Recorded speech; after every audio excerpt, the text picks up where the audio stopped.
Sejam todos bem-vindos ao canal TV CE Haha. Antes de iniciarmos o estudo de hoje, clique em gostei, se inscreva no canal e compartilhe para ajudar a divulgar os seus conteúdos. Hoje nós vamos estudar sobre as virtudes e os vícios das perguntas 893 a 906. Na pergunta 893, qual a mais meritória de todas as virtudes?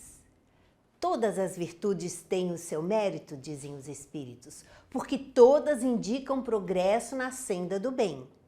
A virtude sempre que há resistência voluntária ao arrastamento dos maus pendores. A sublimidade da virtude, porém, está no sacrifício do interesse pessoal pelo bem do próximo, sem segundas intenções. A mais meritória é a que se assenta na mais desinteressada caridade. Vejam, nos dizendo que somente quando nós esquecemos de nós, esquecemos dos nossos desejos, das nossas vontades, para nos dedicarmos, nos doarmos ao próximo, estaremos adquirindo a sublimidade da virtude. Porque nós estamos todos caminhando e desenvolvendo nossas virtudes, mas alcançaremos a virtude na medida em que tivermos o esquecimento de nós mesmos em benefício do próximo. Na pergunta 894, há pessoas que fazem o bem espontaneamente, sem que precisem vencer quaisquer sentimentos que lhes sejam opostos. Terão tanto mérito quanto as que se veem na contingência de lutar contra a natureza que lhes é própria e a vencem? Há pessoas que naturalmente são boas, fazem coisas boas, e há outras, como muitos de nós, como a grande maioria que está tentando se modificar, faz isso com algum esforço. Então nós vamos em busca do trabalho espiritual, do trabalho voluntário, porque desejamos servir a Deus, desejamos melhorar, mas ainda precisamos nos esforçar um pouquinho para ter disciplina, para ter boa vontade, para ter compreensão para com o outro, para ter tolerância. Todos nós precisamos nos esforçar um pouco. E ele pergunta, onde tem mais mérito? Naquele que já venceu as suas dificuldades íntimas ou aquele que se esforça, que está ali lutando todos os dias para se melhorar? E eles respondem, só não tem que lutar aqueles em que já há o progresso realizado, aqueles que já alcançaram um certo grau de evolução.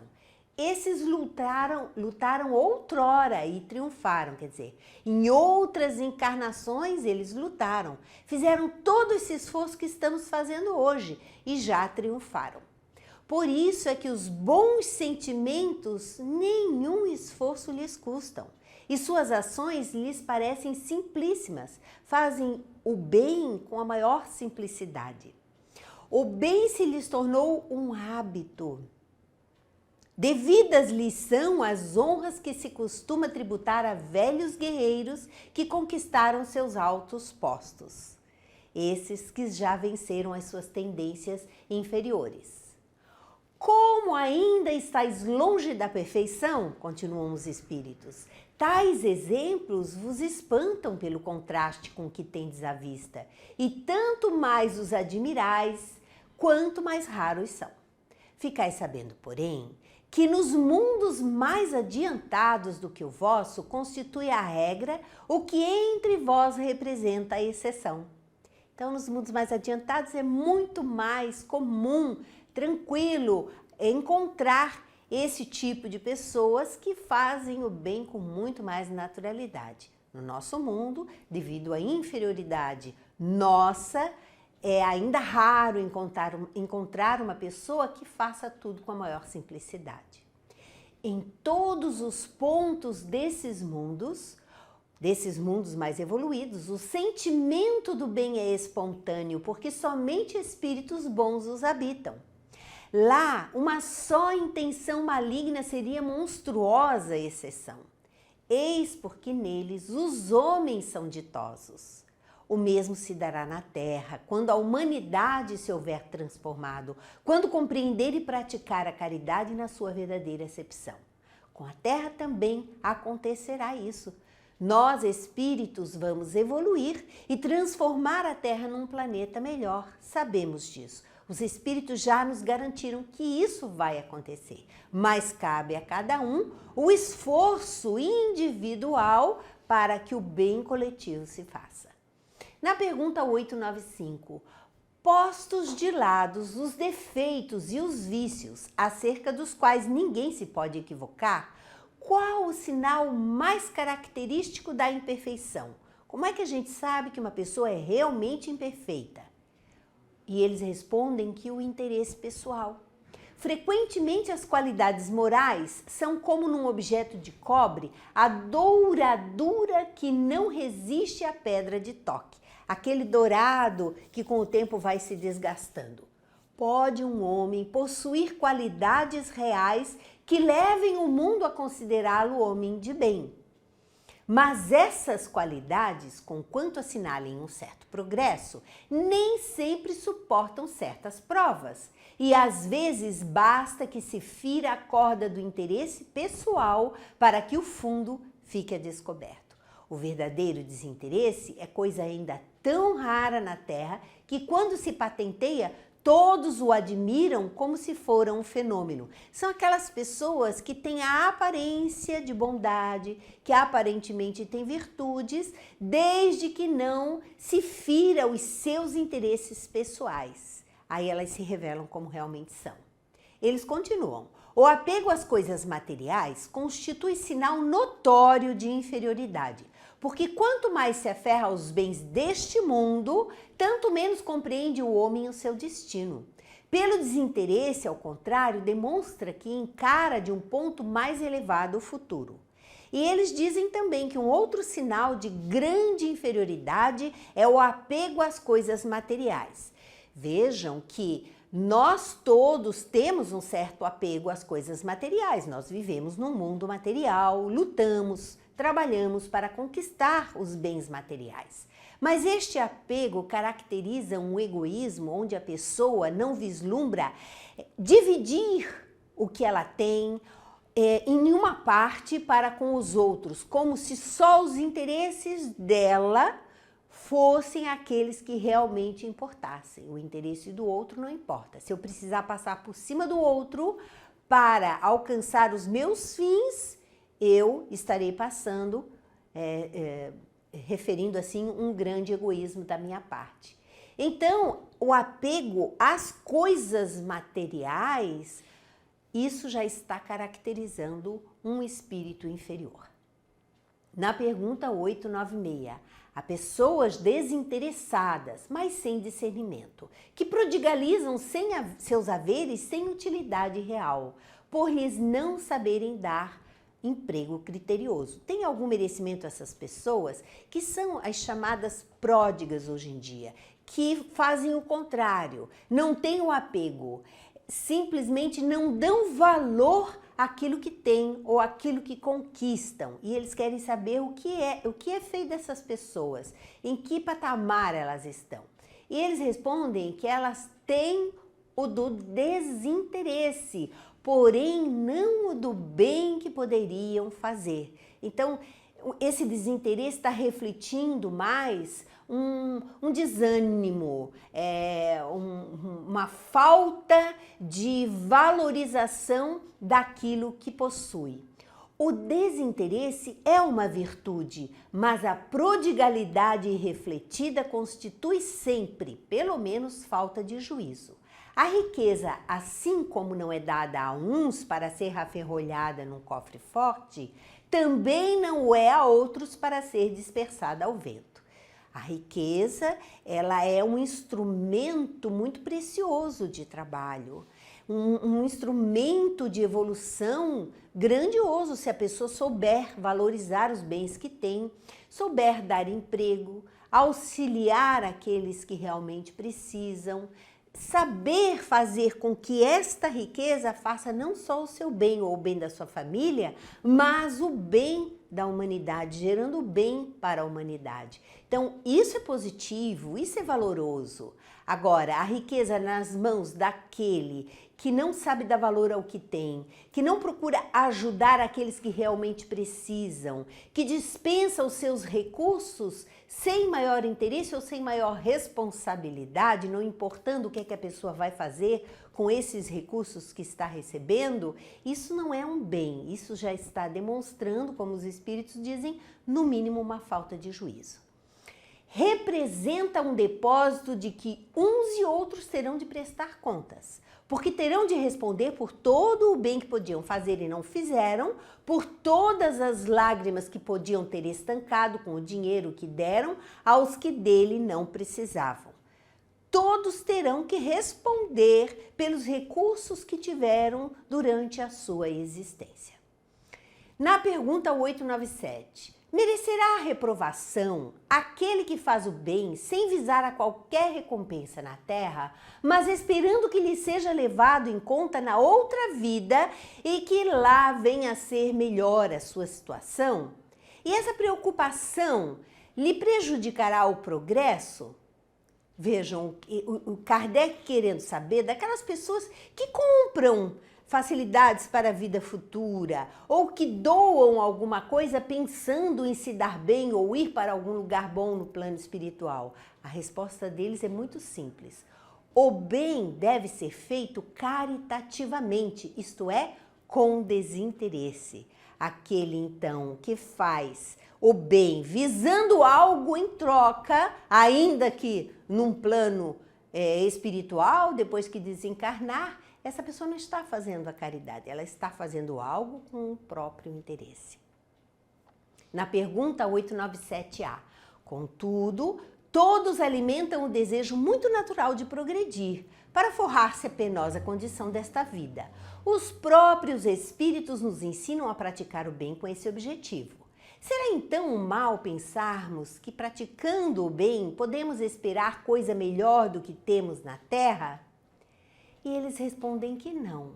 Mas aquele que faz o bem sem ideia preconcebida, pelo só prazer de ser agradável a Deus e ao seu próximo que sofre, já se acha num certo grau de progresso que lhe permitirá alcançar a felicidade muito mais depressa do que o seu irmão, que mais positivo faz o bem por cálculo e não impelido pelo ardor natural do seu coração. Aquele que faz o bem despreendidamente, sem pensar, a gente vai fazer o que deve fazer aqui na Terra, pelo simples prazer de estar servindo a Deus e ao seu próximo, sem se preocupar se estamos fazendo coisas para o futuro, se nossa posição no plano espiritual vai ser melhor. Isso não importa. O que importa é o aqui e agora. Esta é a nossa vida, prestarmos atenção naquilo que estamos fazendo agora. Se estamos encarnados, procuremos viver bem a nossa vida de encarnados no dia de hoje, prestando atenção no bem que poderemos espalhar durante esse dia. E aí nós vamos ver que vamos aproveitar muito melhor o tempo que temos aqui. Na pergunta 897b, não haverá aqui uma distinção a estabelecer-se entre o bem que podemos fazer ao nosso próximo e o cuidado que pomos em corrigir-nos dos nossos defeitos? Concebemos que seja pouco meritório fazermos o bem com a ideia de que nos seja levado em conta na outra vida. Mas será igualmente indício de inferioridade emendarmos-nos, vencermos as nossas paixões, corrigirmos o nosso caráter com o propósito de nos aproximarmos dos espíritos bons e de nos elevarmos?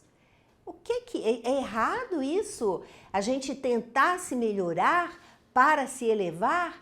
Eles respondem que não. Quando dizemos fazer o bem, queremos significar ser caridosos. Procede como egoísta todo aquele que calcula o que lhe possa cada uma de suas boas ações render na vida futura, tanto quanto na vida terrena.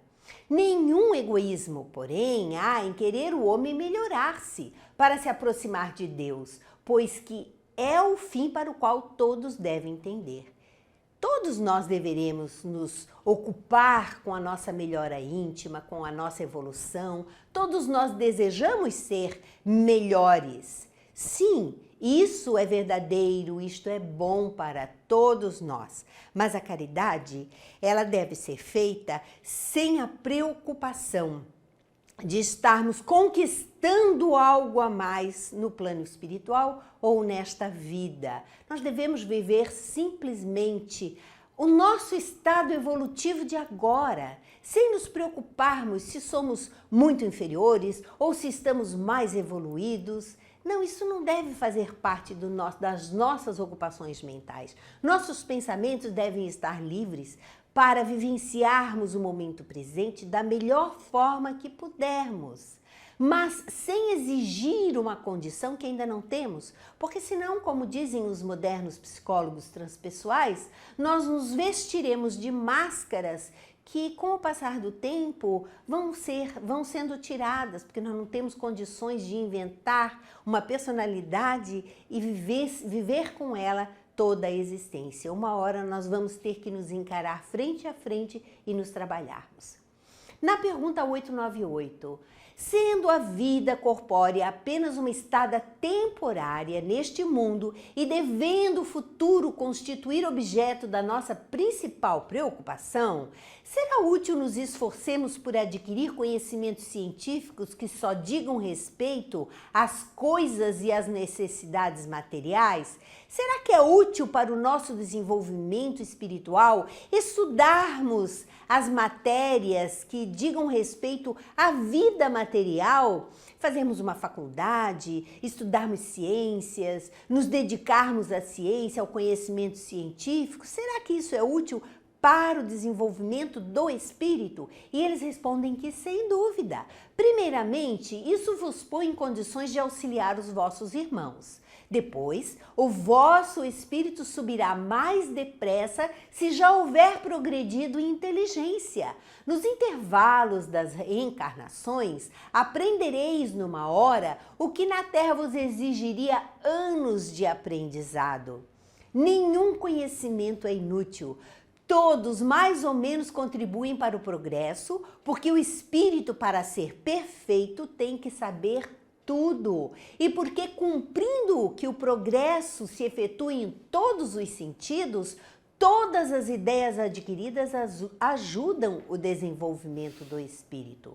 O espírito, para evoluir, ele vai precisar desse conhecimento científico básico, sim, do mundo material. E ali vai ser um primeiro passo para ele se desdobrar em novos conhecimentos no plano espiritual também. Então, tudo é válido, tudo é importante para o ser como um espírito eterno. Na pergunta 899, qual o mais culpado de dois homens ricos que empregam exclusivamente em gozos pessoais suas riquezas? Tendo um nascido na opulência e desconhecido sempre a necessidade, devendo o outro ao seu trabalho os bens que possui. Qual que é o mais culpado? Dois seres que vivem na opulência, que vivem só para si, só para os seus gozos materiais. Mas um já nasceu rico e o outro era pobre, mas se esforçou através do trabalho e adquiriu a riqueza. E ele quer saber qual dos dois é mais culpado. E os espíritos respondem: aquele que conheceu os sofrimentos porque sabe o que é sofrer. A dor, a que nenhum alívio procura dar, ele a conhece. Porém, como frequentemente sucede, já dela não se lembra. Aquele, então, que conheceu a dor, que passou por todos os sofrimentos para alcançar a riqueza e não sabe dar valor à riqueza, e não sabe fazer o bem, e não sabe ser menos egoísta e vive só para os seus prazeres, este é mais culpado, porque ele conheceu a dor, ele conheceu o sofrimento, portanto ele tem mais experiência, mais cabedal para saber o que fazer ou melhor aproveitar os recursos que a vida lhe permitiu adquirir. Porque quando a vida não permite, quando não está nos desígnios de Deus que adquiramos certos bens ou uma riqueza, mesmo com todos os nossos esforços, nós não conseguiremos. Quando alcançamos esses bens é porque a vida permitiu, os espíritos permitiram, Deus permitiu. Então precisamos saber valorizar esses recursos. Na pergunta 900, aquele que incessantemente acumula haveres, sem fazer o bem, a quem quer que seja, achará desculpa válida na ideia de acumular com o fito de maior soma legar aos seus herdeiros, aquele que guarda para deixar para os seus herdeiros. E eles respondem, é um pacto com a consciência má. Por quê? É errado deixarmos algo para os nossos filhos? Não. Mas desde cedo ensiná-los a conquistar o seu próprio sustento, para que eles aprendam a valorizar aquilo que lhes é deixado de herança. Esta é uma parte que nós precisamos estar atento, porque aquele que recebe tudo de graça sem esforço nenhum, este com muito mais facilidade não saberá dar valor àquilo que recebeu. E aquele que evitou fazer o bem, evitou distribuir aquilo que tinha ou dar recursos, ser um bom patrão, dar empregos, dar oportunidades àqueles que precisavam, com o objetivo de só guardar para deixar de herança, esse está fazendo um pacto com a consciência má, ou seja, está agindo de uma forma egoísta e, consequentemente, lá na frente vai ter que responder pelas suas atitudes.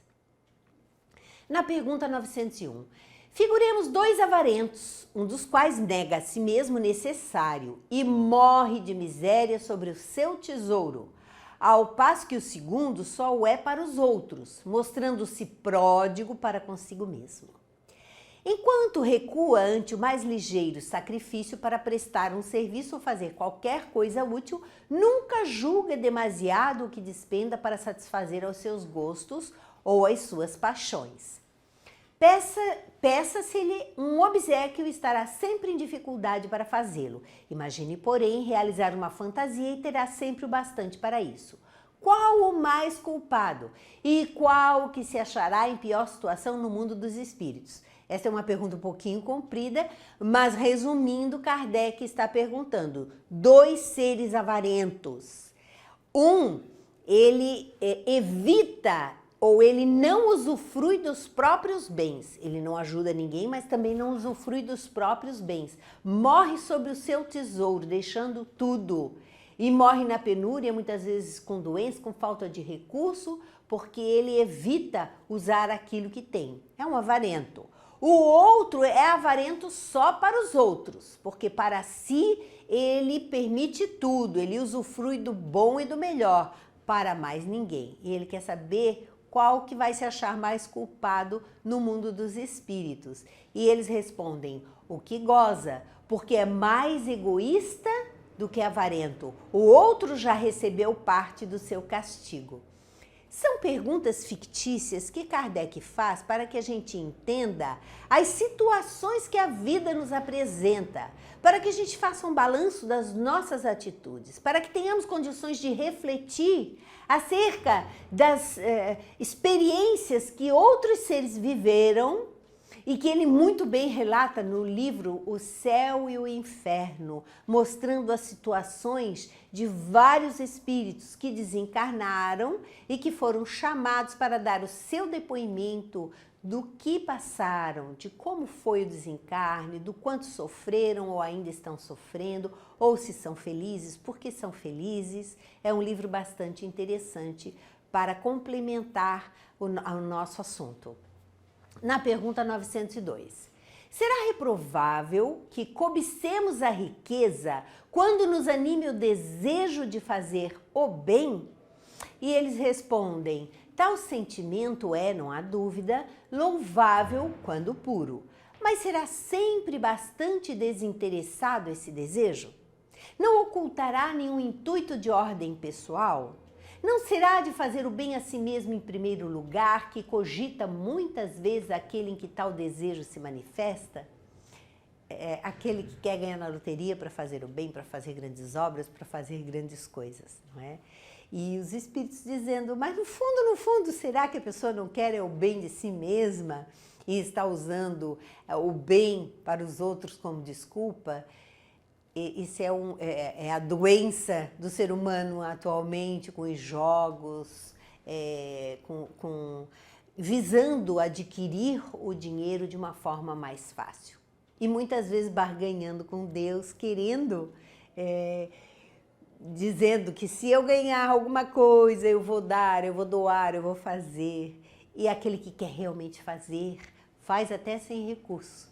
E os recursos vão aparecendo ao longo do caminhar deste ser. As pessoas vão se aproximando, os recursos vão aparecendo e vai conseguir fazer muito mais do que aqueles que têm muito e muitas vezes custam a se desapegar de um pouquinho para ajudar o outro. Na pergunta 903, incorre em culpa o homem por estudar os defeitos alheios? É ruim, é errado olharmos os defeitos dos outros, observarmos os defeitos dos outros? E eles respondem que incorrerá em grande culpa se o fizer para os criticar e divulgar, porque será faltar com a caridade. Vejam como nós fazemos, como nós agimos com falta de caridade quando nós observamos, julgamos, condenamos e divulgamos os defeitos dos nossos irmãos. Se o fizer para sua instrução pessoal e para evitá-los em si próprio, tal estudo poderá algumas vezes ser-lhe útil. É claro que vamos observar aquilo que está errado no outro e procurar fazer diferente para nos melhorarmos. Importa, porém, não esquecer que a indulgência para com os defeitos de outrem é uma das virtudes contidas na caridade. Antes de censurardes as imperfeições dos outros, vede se de vós não poderão dizer o mesmo. Tratai, pois, de possuir as qualidades opostas aos defeitos que criticais nos vossos semelhantes. Quando nós estamos criticando os outros, se a gente parar para prestar bem atenção, nós vamos ver que nós também fazemos algo parecido. Ou se não fazemos, devemos tomar muito cuidado, ter muita vigilância para não fazer. Esse é o meio de vos tornardes superiores a ele. Se lhe censurais o ser avaro, sede generosos. Se o ser orgulhoso, sede humildes e modestos. Se o ser áspero, sede brandos. Se o proceder com pequenez, sede grandes em todas as vossas ações. Numa palavra, fazei por maneira que se não vos possam aplicar essas palavras de Jesus, vê o argueiro no olho do seu vizinho e não vê a trave no seu próprio. Tudo aquilo que nós observarmos de ruim, de errado no outro, procuremos fazer o contrário, para que as virtudes se desenvolvam em nós e não sejamos nós a fazer pior do que aquele que estamos observando. Na pergunta 904, incorrerá em culpa aquele que sonda as chagas da sociedade e as expõe em público? Depende do sentimento que o mova. Se o escritor apenas visa produzir escândalo, não faz mais do que proporcionar a si mesmo um gozo pessoal, apresentando quadros que constituem antes mal do que bom exemplo. O espírito aprecia isso, mas pode vir a ser punido por essa espécie de prazer que encontra em revelar o mal. Aqueles que gostam de divulgar através da imprensa, através dos escândalos, através das várias formas que nós temos hoje de noticiar algum escândalo, sentem prazer de divulgar esses escândalos. Essas pessoas têm um prazer pessoal de fazer isso. E a isso elas vão ter que responder mais tarde também. Na pergunta 904A, como em tal caso julgar da pureza das intenções e da sinceridade do escritor? Nem sempre há nisso utilidade. Se ele escrever boas coisas, aproveitai-as. Se proceder mal, é uma questão de consciência que lhe diz respeito exclusivamente. Ademais, se o escritor tem empenho em provar a sua sinceridade, apoie o que disser nos exemplos que dê. O escritor ele tem responsabilidade sobre aquilo que escreve e em qualquer meio de comunicação, naquilo que vai gerar no outro, no impacto que vai gerar no outro. O escritor ele vai ter que responder mais tarde por esse impacto que está gerando na sociedade. Na pergunta 905, alguns autores têm publicado belíssimas obras de grande moral que auxiliam o progresso da humanidade, das quais, porém, nenhum proveito tiraram para a própria conduta. Ser-lhes-á levado em conta como espíritos o bem que suas obras hajam dado lugar? Aqueles autores que falam muitas coisas boas, mas não fazem essas coisas. E eles querem saber se vai ser-lhe dado algum crédito pelo bem que isso gerou. E eles respondem que a moral sem as ações é o mesmo que a semente sem o trabalho. De que vos serve a semente, se não a fazeis dar frutos que vos alimentem? Grave é a culpa desses homens porque dispunham de inteligência para compreender. Não praticando as máximas que ofereciam aos outros, renunciaram a colher-lhes os frutos. Precisamos todos responder por aquilo que fazemos e não por aquilo que dizemos ou que escrevemos. Nós vamos responder por aquilo que necessariamente fazemos. Na pergunta 906, será passível de censura o homem por ter consciência do bem que faz e por confessá-lo assim mesmo? E eles respondem, pois que pode ter consciência do mal que pratica, do bem igualmente deve tê-la, a fim de saber se andou bem ou mal. Quando nós percebemos o bem que estamos fazendo, será que é legal isso? Será que é vaidade nossa? E eles dizem, assim como nós temos obrigação de perceber o mal que existe em nós, para nos reeducarmos, para nos trabalharmos, nós também precisamos perceber e valorizar o bem que fazemos, até para poder estimular-nos a fazer mais. E continuam, pesando todos os seus atos na balança da lei de Deus e sobretudo na lei de justiça, amor e caridade, é que poderá dizer a si mesmo se suas obras são boas ou más, que as poderá aprovar ou desaprovar. Não se lhe pode, portanto, censurar que reconheça haver triunfado dos maus pendores e que se sinta satisfeito desde que tal não se envaideça, porque então cairia em outra falta. A vaidade pessoal é que vai fazer com que nós caiamos em falta. Precisamos sim valorizar o bem que fazemos, mas nós não precisamos falar isso para todo mundo. Nossas conquistas pessoais são nossas, elas devem nos servir de estímulos para continuarmos a crescer cada vez mais, a desenvolver novas virtudes, a trabalhar em cima dos nossos vícios de forma a nos desenvolvermos, a nos reeducarmos espiritualmente. Assim nós encerramos mais um módulo do Livro dos Espíritos. Muito obrigada e até o próximo encontro.